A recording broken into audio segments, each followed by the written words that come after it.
Hi, welcome to my YouTube channel. I created this channel because I want to normalize suicidal thoughts, especially in kids. There's a worldwide crisis of children having suicidal thoughts and killing themselves. In the United States, is the second cause of death, and to me this is outrageous. The first one is death by accident. We are not doing enough to protect our children.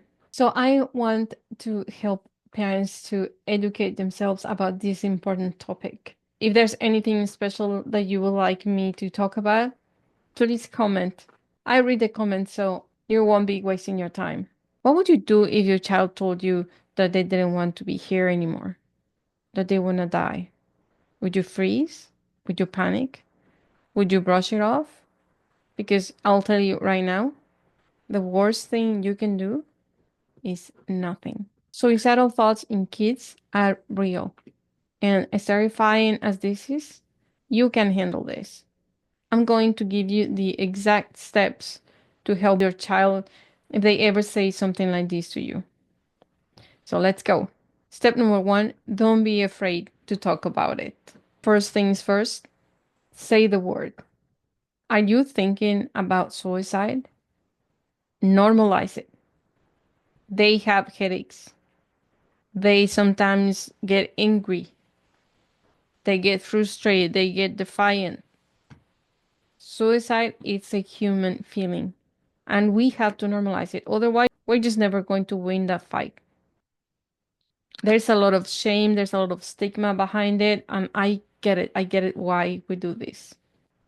If we want to win this fight, we have to normalize it so that they can talk about it, so that they don't hide it from you or from whoever can help them. They hide it because they feel shame.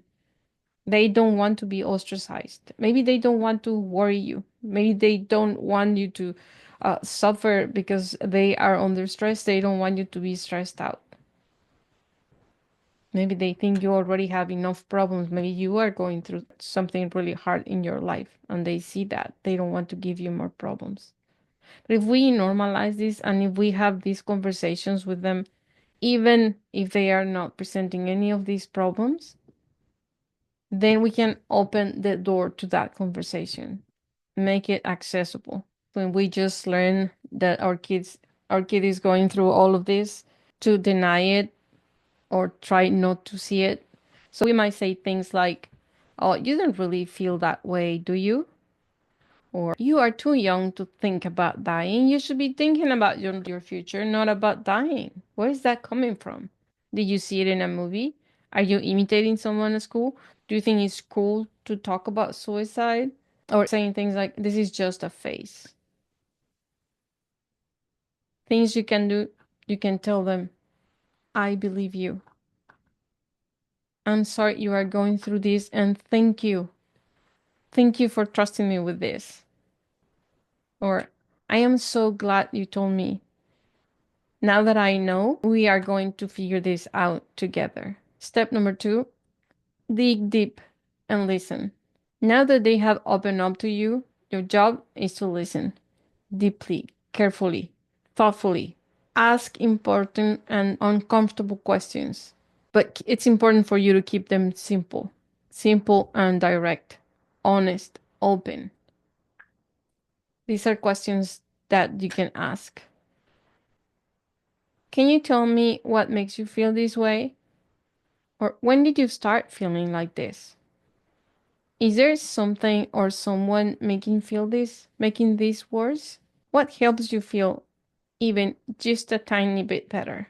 And don't interrupt them. Don't try to give them quick fixes. Don't say, don't start saying a story on how this happened to you and how you dealt with that and how this is going to help them, how this other thing is going to help them. Sometimes we just assume that we know, but we really don't.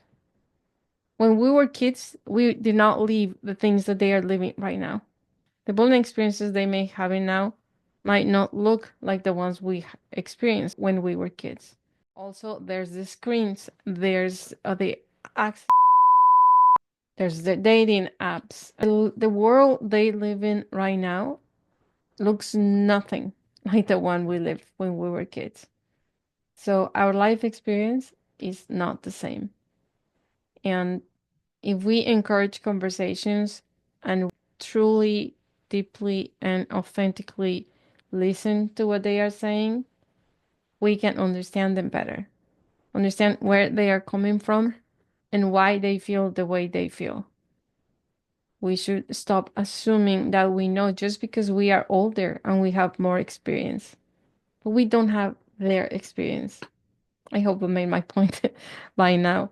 Um, we just have to be present. They have to feel like we are there for them. We are listening.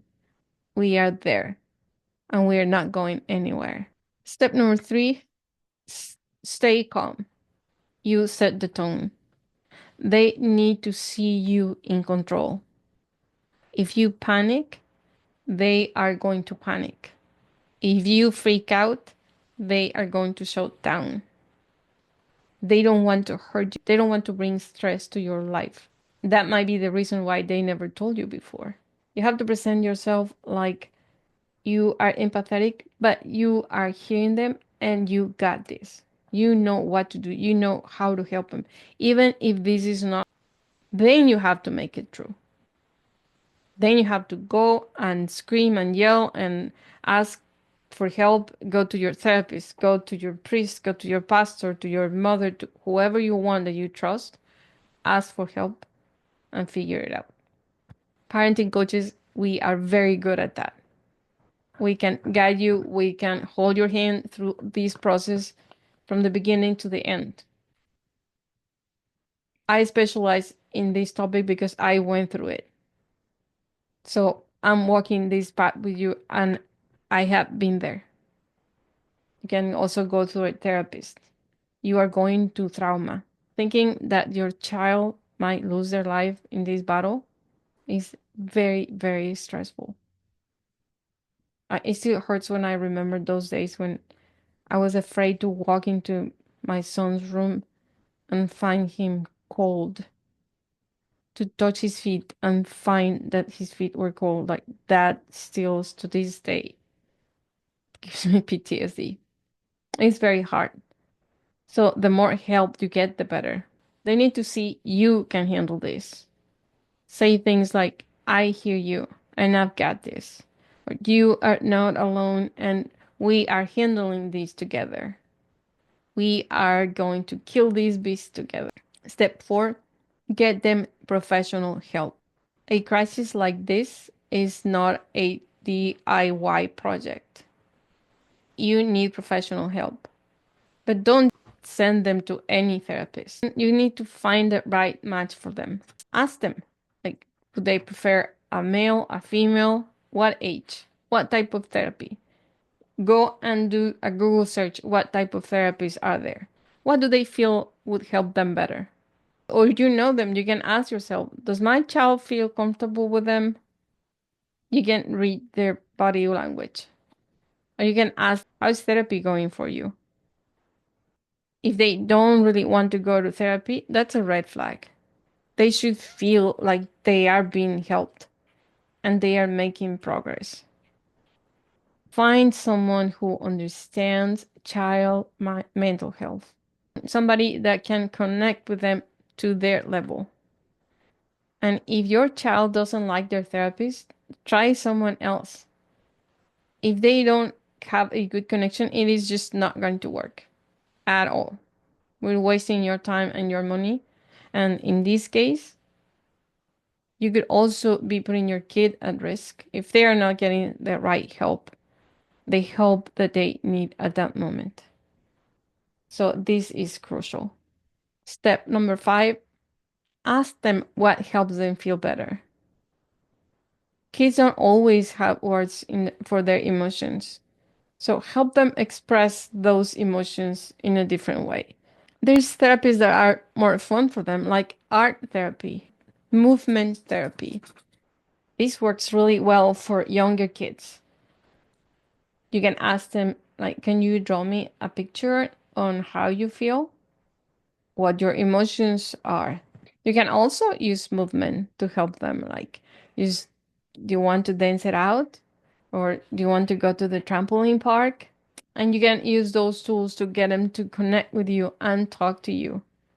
You can also get them out. Go where there's fresh air.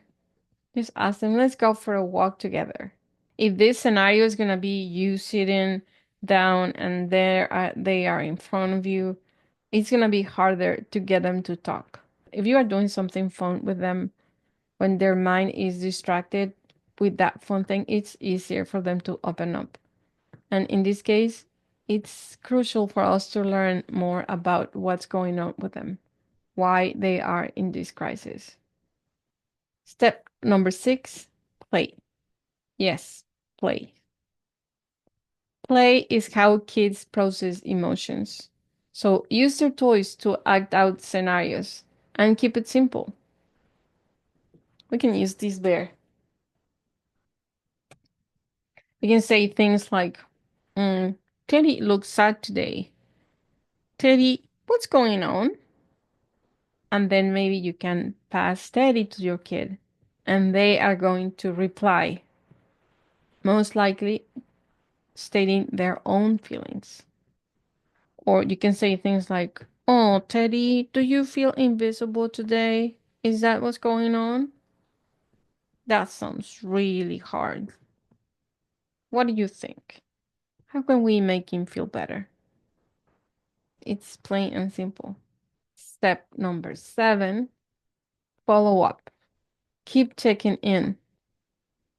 This is not a one time conversation. You have to follow up.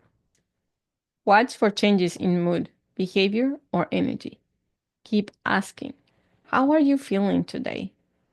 Don't assume they are fine just because they smiled today or because they said, I'm fine. So we should be monitoring them. You are your child's greatest protector and you do have the power to help them through this.